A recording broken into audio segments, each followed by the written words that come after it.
குறிப்பா டங்ஷன் எதிர்ப்புன்னு சொல்றாங்க. ஆனா அதுல சில விஷயங்கள் என்ன அங்க பரவப்படுதுன்னா, வந்தா நாடு வளர்ச்சி ஆயிரும், வல்லரசு ஆயிருன்ற ஒரு கருத்தாக்கம் சமீபத்தில் உருவாக்கப்பட்டிருக்கு. எப்படி பாக்குறீங்க? இப்போ தூத்துக்குடியில் இங்கே டங்ஸ்டனுக்கு எடுக்க வரக்கூடிய வேதாந்தா நிறுவனம் தான் அங்கே ஸ்டெர்லைட்டை நடத்துச்சு 25 வருஷமா. அதனால தூத்துக்குடி மக்களுக்கு என்ன லாபம் என்று இது வரைக்கும் எந்த கணக்குமே கிடையாது. இப்போ நெய்வேலி லிக்னைட் கார்பரேஷனால நெய்வேலிக்கோ பண்ருட்டிக்கோ என்ன நடந்துச்சு, கடலூருக்கு என்ன நடந்துச்சு, ஒன்றும் நடக்கல. அப்போ இந்த கனிம வளங்களை எடுக்கக்கூடிய நிறுவனங்கள்னால அந்த பகுதி மக்களுக்கு இதுவரை எந்த வளர்ச்சி வந்ததாக எந்த ஆதாரமும் இல்லை.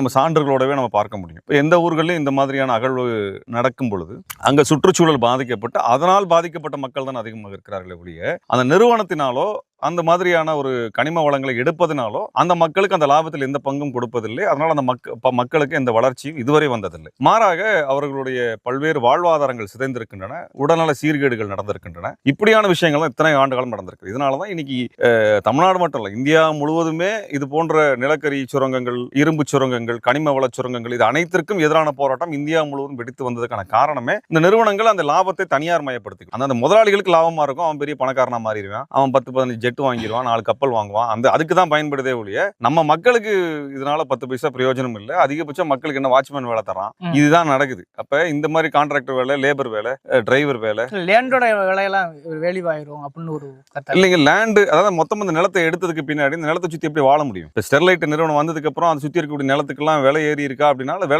விலை இறங்கி இருக்குது. ஆனா அந்த தொழிற்சாலையை சுத்தி வாழ முடியாது. அப்ப வாழ முடியாத இடத்துக்குள்ளார உங்களுக்கு தண்ணியை கெட்டு போயிடும், நிலத்தடி நீர் கெட்டு போகுது, காற்று கெட்டு போகிறது, மண்ணு கெட்டு போகுது. அப்ப இதுல எப்படி ஒரு மனுஷன் வாழ முடியும்? அதனால அந்த பகுதியில் நிலங்களுடைய விலைகள் எல்லாம் ஏறினதா இது வரைக்கும் எங்கேயுமே இல்லை. அப்படி ஒரு நிலைமை நம்ம இது வரைக்கும் எங்கேயுமே பார்க்க முடியாது. அப்ப இது எல்லாமே மக்களை ஏமாற்றுகின்ற ஒரு பொய். ரெண்டாவது இதனால தேச வளர்ச்சி வரும் அப்படின்றாங்க. தேசத்துக்கு இதெல்லாம் ஒரு வளர்ச்சிக்கு கொடுக்க போறதில்லை.